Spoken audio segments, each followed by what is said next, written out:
Learning Roots. Your child, your legacy.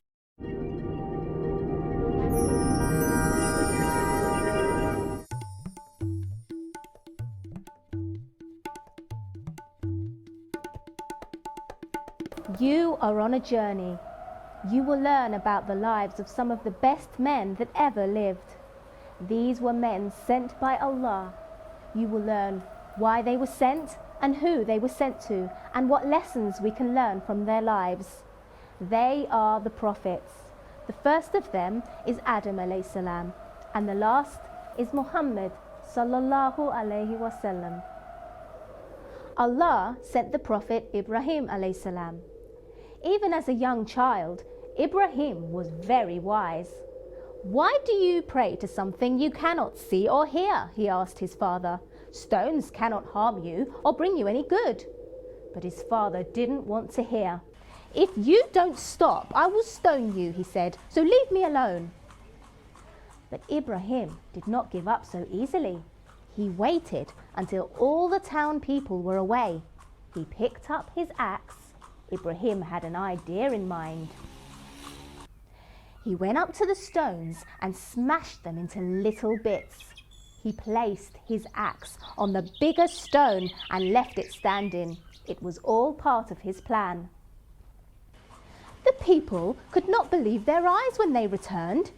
"Who has done this to our gods?" they asked in anger. "The big one did it," said Ibrahim.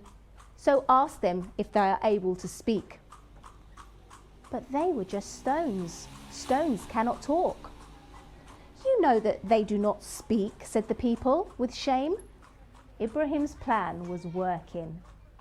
"So why do you pray to them instead of Allah?" asked Ibrahim. "Don't you have any sense?" The people did not know what to say.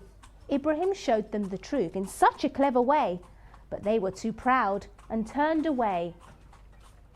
"Let's throw him into a blazing fire," they said with rage. They prepared the fire for days. Its smoke and flames piled high into the air. The fire was burning hot. They threw the young boy in. "Oh fire, be cool and safe for Ibrahim." It was an order from Allah. Ibrahim walked out safely. The fire did not harm him at all. It was a miracle, but there was still much work to be done. Ibrahim left his town. He traveled the earth, moving from place to place. He called people to Islam, fearing no one but Allah. Ibrahim had a wife called Hajar.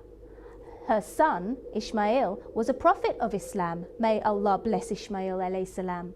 Ibrahim took his family far away to a desert valley. Ishmael was still a baby then. There were no plants or signs of life around. It was dry and empty.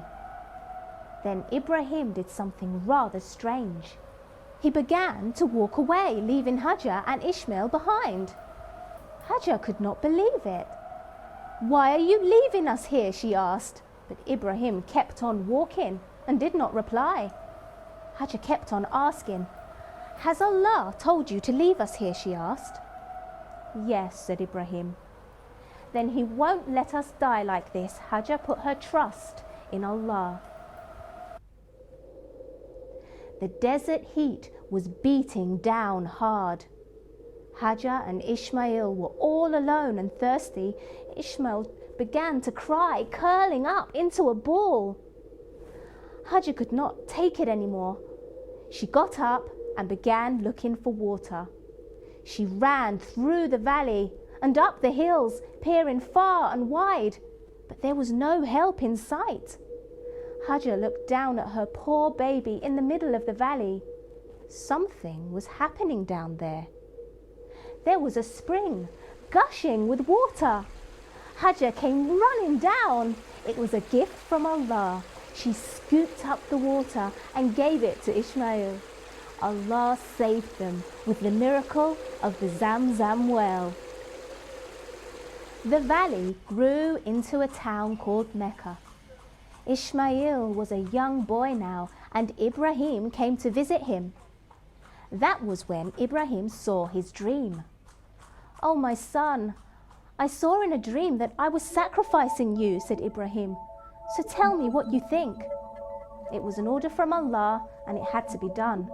But Ibrahim loved his son dearly. "Do what Allah has ordered you to do," said Ishmael. He never let Shaitan get in the way. Ishmael always did what Allah likes. Ibrahim laid his son down. It was not an easy thing to do. He raised his knife and sliced it down. It was all over.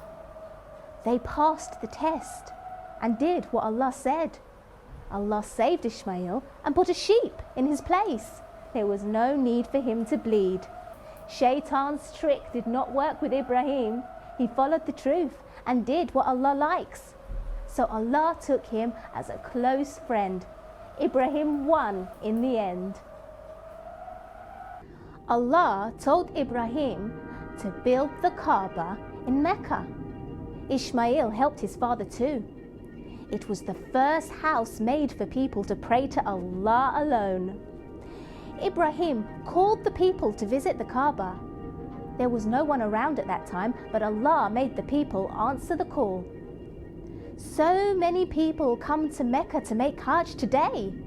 They come from every land, far and near. They come riding, sailing, and flying in on planes. Every journey, no matter how long, must come to an end. We have come to the end of our journey through the life of Ibrahim alayhi salam. But did you think it was all over? Shaitan was still there making his call. He played his trick on a king called Pharaoh. He thought he was God and never prayed to Allah. Pharaoh had a powerful and strong army and used it to harm people. Something had to be done to stop him. Discover what happens next time in the story of Musa alayhi salam. Learning Roots. Your child, your legacy. Visit us at learningroots.com.